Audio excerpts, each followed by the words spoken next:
Magandang araw po sa inyong lahat mga kababayan. Sa ating mga kababayan po dito sa Pilipinas, magandang hapon po sa inyong lahat. Nag-post po ako ng resulta ng forensic investigation ng mga resulta ng eleksyon sa Coronadal City. Part 1, Part 2, and Part 3. Ito dapat yung Part 4. Sa halip na isulat ko, nag-live na lang ako because there's another development today. So ito yung final na supplemental petition for mandamus ng grupo na final ng grupo nila Attorney Israelito Torion at si Attorney Jimmy Bundok. So originally nag-file na po sila ng petition for mandamus, and then today nag-file din sila ng supplemental petition.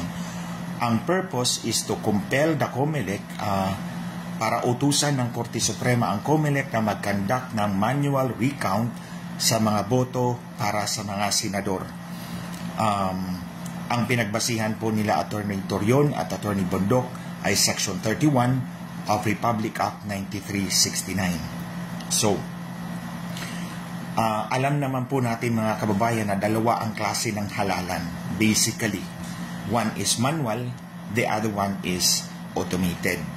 So, sa mano-manong eleksyon, paulit-ulit ko tong sinabi, nababantayan ang dayaan.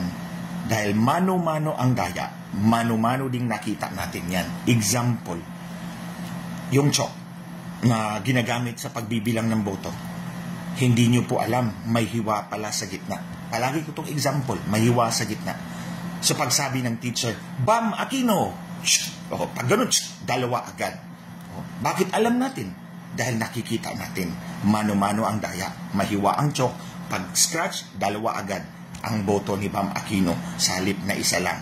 No? Isa lang ang sinigaw ng teacher, pero dalawa agad ang na-record doon sa backboard dahil mahiwa ang chok. Yan ang mano-manong eleksyon. Mano-mano ang daya, mano-mano ding nakikita natin. Pero sa automated elections, mga kababayan, it's nearly impossible na mahuli natin ang kanilang daya. Kahit paulit-ulit ko rin itong sinasabi, lahat ng nagbabantay sa presinto, wala kayong mahuhuli na daya. Dahil ang daya nandoon sa loob ng makina. So kahit pa magdala ka ng x-ray, o kahit pa magdala ka ng teleskopyo, wala kang mahuhuli doon. Kahit idilat mo pa lahat ng mata mo doon na nagbabantay sa presinto, walang mahuhuli. Dahil ang dayaan nasa loob ng makina. I've always maintained that position na ang daya nasa loob ng makina. That is why it is impossible for us na mahuli. Unlike yung chok na may hiwa, na pagsigaw ng teacher, Bam Aquino, dalawa agad ang mabilang na boto. Dahil nga nakikita natin. So paano natin uhulihin yung dayaan nila sa makina? Nandun sa loob. Kahit magdala ka ng x-ray, magdala ka ng teleskopyo, o kahit ilang pang mata ang magbabantay, walang mahuhuli. So, paulit-ulit ko rin itong sinasabi, trace documents. Yung trace documents ang tingnan natin. So, paulit-ulit ko sinasabi, so kung may mga nanonood po diyang mga nadaya, gamitin nyo to na kaalaman. Palagi kong sinasabi, kunin natin yung audit log, yung print log, yung transmission log, para makita natin yung mga milagro, yung mga anomalya sa transmission. That's one aspect. The other one is kung ang daya talaga nandoon sa loob ng makina, wala kang mahuhuli. Except kung busisiin natin yung election return, yung resulta ng halalan mismo. So busisiin natin for statistical improbabilities or statistical anomalies, vote patterns, or unusual repetition, or system-generated artifacts, or patterns indicative of manipulation. So ano yan? Ano to? So, ang example na ipinapakita ko sa inyo ngayon is Coronadal City. Apparently, yung mga election return doon, sa Coronadal merong 147 vote cheating machines. So, 147 lang yung makina nila, so 147 yung resulta. So, ito yung dataset. Tandaan nyo yan, dataset. Ang values ng dataset, ito yung election result. Okay? So, pinakita ko, apparently, merong nag-conduct ng forensic investigation at pinadalan ako ng kopya ng report. At dinerify ko yung mga data, yung data set at yung values doon sa data set, yung resulta ng eleksyon. So hindi po ito akin ha, may gumawa po ito, mga eksperto, professional. So ang sa akin lang is i-share ko po sa inyo today para alam ninyo na ito pala talaga ang nangyayari sa eleksyon natin. So if you review my post for the past 2 days, ang unang pinakita ko si Governor A, meron ding Congressman A, at meron ding Mayor A. So ito si Governor A, ito si Congressman A, at ito si Mayor A ay mga kandidato ng Partido Federal ng Pilipinas. Ito yung partido ni Marcos Jr. So, you already have a clue, di ba? So, pinakita ko doon, at sa mga post, i-review ninyo, si Governor A, meron siyang boto na 407 sa 4 na presinto. 147 precincts lang yan, mga kababayan. Yung 4 pare-pareho, ang boto niya, 407, 407, 407, 407, tapos meron ding 516. 4 din na presinto. So ito yung sinasabi ko kanina, vote repetition. Vote repetition. Ito yung mga system-generated artifacts, patterns indicative of manipulation. 4 na presinto, parehong resulta. 407. Then there's another 4 na presinto, pareho ang resulta, 516. Hindi lang yan, 61 presinto yan, pare-pareho ang resulta. May 4, 3 at 2. And another case, yung sa Congressman A. Meron siyang 447 votes sa 4 na presinto. In all 64 precincts, pare-pareho ang resultang nakuha niya. May 4, 3 at 2. And yung worst, ito yung sa mayor. Yung sa mayor, nakakuha siya ng 507 votes in 5 precincts. And then 442 at 498, bawat 4 pang ibang presinto. 61 precincts. So 61, 64, 61. Ito yung niyari, yung resulta ng eleksyon. Pare-pareho ang resultang binigay sa mga kandidatong ito. So, the chance is 1 in 2.5 million na mangyayari ito. Imposible, di po ba?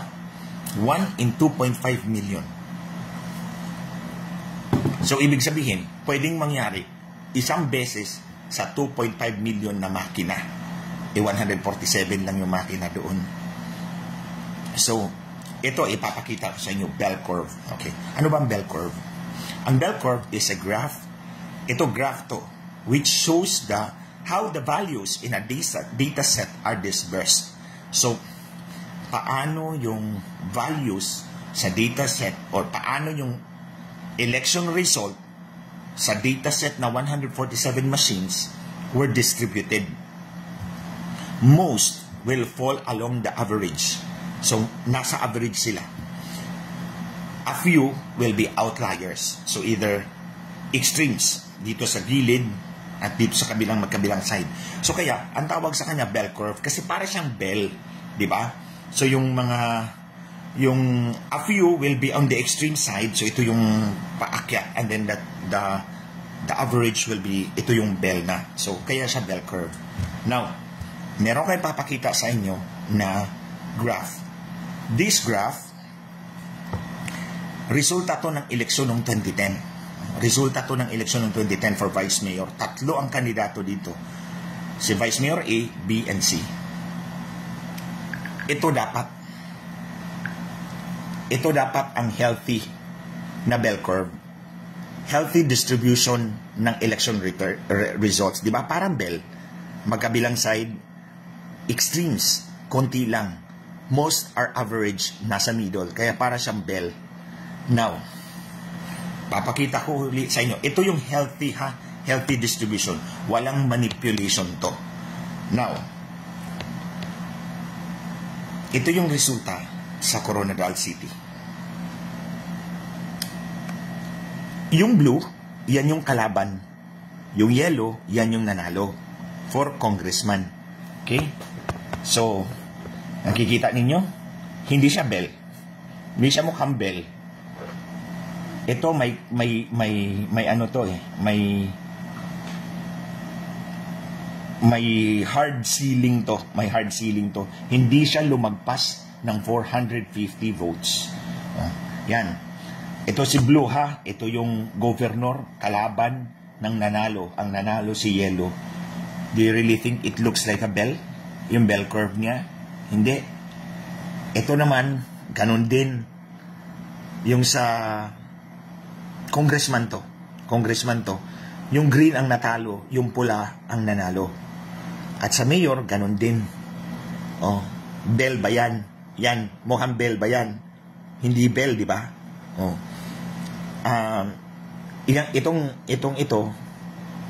Itong parang orange yata, purple. Hindi purple yung isa eh. Basta ito yung natalo. Ito yung nanalo.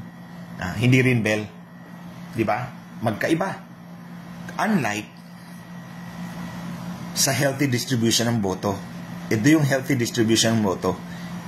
Ito yung resulta ng eleksyon ni George Garcia. What does it show, mga kababayan?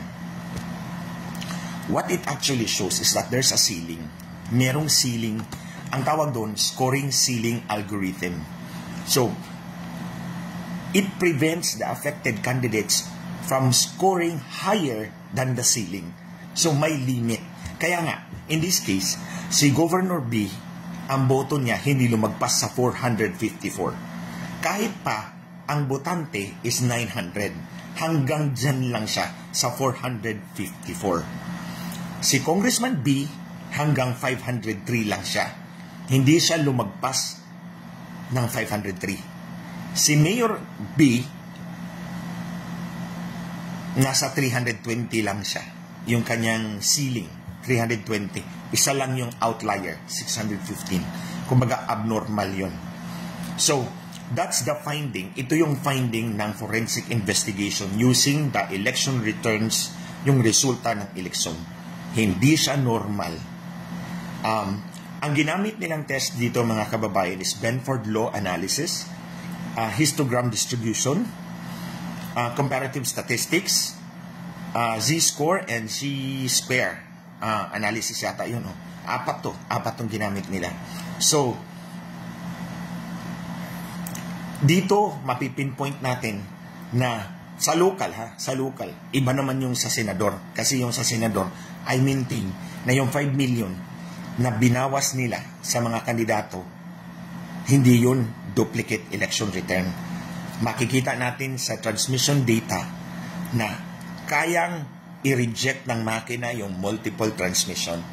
So ito ay pinasinungalingan nito si George Garcia. Sabi niya, nagbawas kami ng boto, about 5 million, dahil nagdoble yung election return.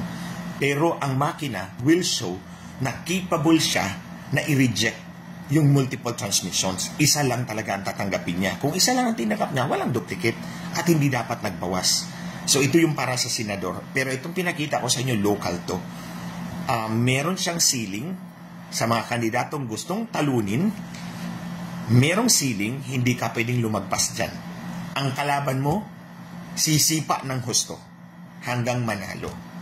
So, ito, shinare ko po sa inyo, itong findings na to. Hindi po ito akin ha. To be fair and to be clear about it.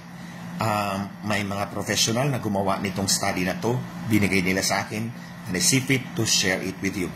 So, ganito. Sabi ko sa inyo na ang daya ay nasa loob ng makina. Wala sa transmission. Wala sa transmission. Nandoon sa loob ng makina. Paglabas ng election return, dinaya na yan. So, paglabas ng election return, dinaya na yan. Pag transmit, yung transmit, dinaya na. So, kahit pa ikumpara mo, kahit anong server, 4-5 server yan, ikukumpara mo, pare-pareho yan. Dahil isa lang ang source niyan, yung vote cheating machine sa presinto. Kung saan, now, matutukoy natin na merong vote sealing, merong vote suppression algorithm. Vote suppression algorithm, hanggang dyan ka lang. Hindi ka pwedeng lumagpas sa boto na yan. So, in fact, ito yung final na page yata. Pattern of suppression detected. Ang sinabi niya, ito yung mga kandidatong natalo. Ito yung ceiling, 450. Hindi sila lumagpas, tingnan mo, except yung dalawa. That's for the congressman, yung sinabi ko kanina na may outlier. Pero itong parang orange yata, hanggang green, yung orange hanggang green, yan yung governor. And then ito namang blue dito sa other side, yan yung mayor. Itong parang light green, yan yung congressman. So, hindi lumagpas sa 450 yung mga boto nila. So, we can pinpoint now na yung algorithm pala is vote suppression. Meron siyang scoring, ang tawag doon, scoring ceiling algorithm, na hanggang dyan ka lang, hindi ka pwedeng lumagpas. Ang kalaban mo, walang scoring ceiling algorithm. So, tuloy-tuloy lang sila, sisipa lang sila. So, syempre, mananalo talaga sila. Because ang kalaban, sinupress yung boto niya. So, ito, shinare ko sa inyo para at least meron na kayong idea sa mga kandidatong tinalo ng sindikato, ng COMELEC. It's about time na tingnan ninyo yung election returns ninyo for repetitious pattern, yung mga boto na pare-pareho, tulad ng sinabi ko, tulad ng example ko kanina, tingnan po ninyo yun. Baka meron sa inyo. Punta po kayo doon sa COMELEC website, may results po yan. Ang link nandito din po sa mga post ko. May nilagay ako kada comment.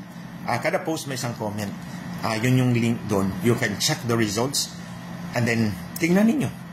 So that you will have peace of mind na alam ninyo na kung dinaya talaga kayo o natalo talaga kayo. Kasi naman talaga, kung wala naman talagang repetitions, walang apparent ceiling, posibleng natalo talaga kayo.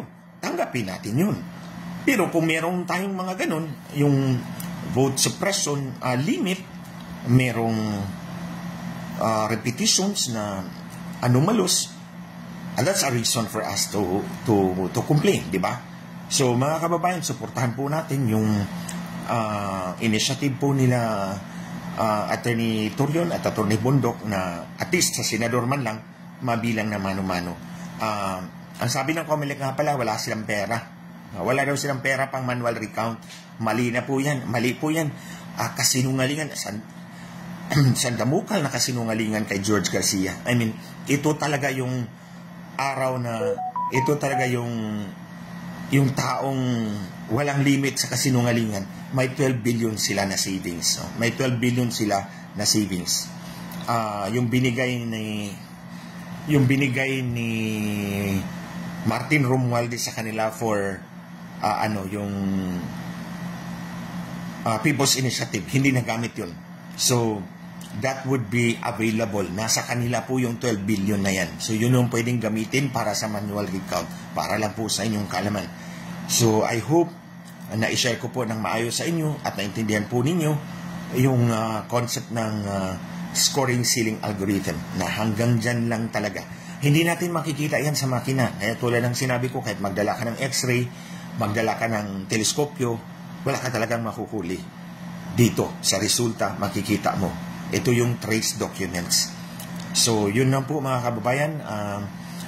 We need to tell people, we need to share this information to as many people as possible kasi wala po tayong maaasahan sa mga politiko po natin. Kasi po, yung mga politiko, takot po sila. Ang COMELEC, ang sindikato ng COMELEC holds their life and death. Diba? Pwede kang talunin anytime. Pwede ka rin ipanalo kahit talo ka na, diba? Tulad itong mga nangyayari itong mga nakarang araw. So, kahit talo ka, pwede ka na ipanalo. Much more, sa eleksyon, pwede kang talunan outright. So, kaya takot po sila.